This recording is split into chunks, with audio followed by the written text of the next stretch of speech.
And 4 years after graduating, Virginia Jacko becomes the first blind president and CEO in the 75-year history of the Miami Lighthouse for the Blind.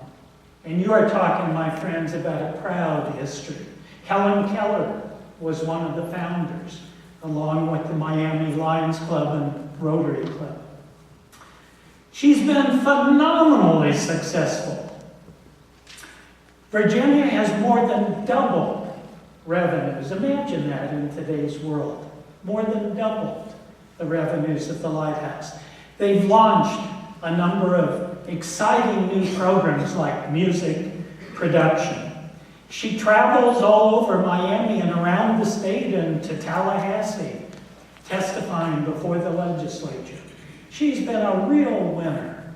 Well, part 3 of our book talks about some powerful lessons we've gleaned from Virginia's extraordinary story.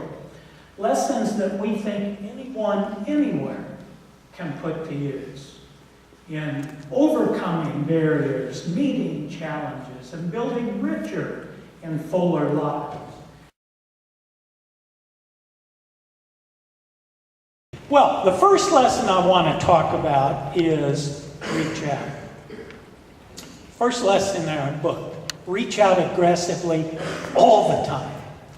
Virginia is everywhere in Miami.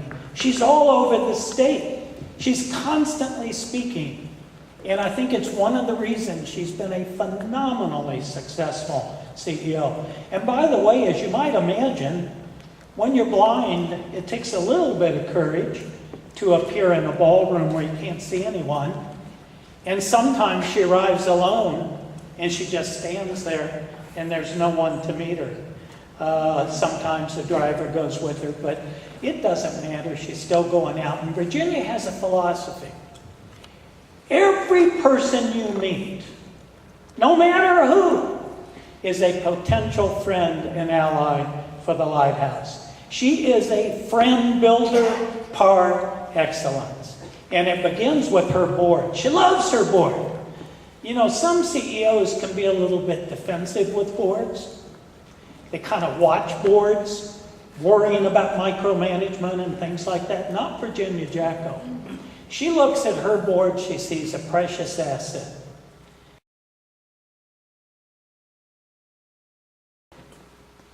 She never lets fear defeat her. And I want to give you a little quote from the book, and I rolled my eyes when I heard this. We spent maybe 100 hours together. Most of the book is in her words. I interviewed her for hours and hours and hours and then put the book together.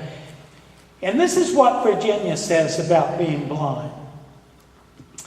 Doug, I feel blessed by my retinitis pigmentosa, by being blind. I didn't ask for it, and I suppose the great majority of people would see it as a curse, or at best, a very mixed blessing. I've really found my bliss at the Lighthouse. I've found tremendous passion. I can't say whether I'm called in some way, whether what's happened is part of some kind of divine plan for my life. All I know is I'm blessed to have a passion, because a lot of people, maybe most people, go through life without much passion. So here's the night of the show. Now, she's not done. She's done a practice run, and it is a very narrow runway. It is very high, and it is very dangerous. And the person ahead of her is Donna Shalala, president of the University of Miami, former chancellor of the University of Wisconsin, and cabinet member, head of Health and Human Services under President Clinton. So that gives you a sense of the people who participate. So up goes Donna Shalala in Virginia, heart thumping. It's not that she doesn't get scared. Sure, she gets scared. It's just she's not going to let fear win, ever. So she goes up, heart thumping. She's counted the steps. So she walks with her dog When she reaches 70 steps, she turns, and then she can't contain herself. She throws her arms up in the air. She pumps her fist, and the whole crowd jumps to its feet. She gets a standing ovation. Next day in the newspaper, the community page of the Miami Herald, headline, photo, Virginia Jacko pumping her fist. Tremendous publicity for the Miami Lighthouse. And I think the fact that Virginia never gives in, it's not that she's not scared, but she never gives in, has helped make her one of the most effective nonprofit CEOs I have ever worked with. Now,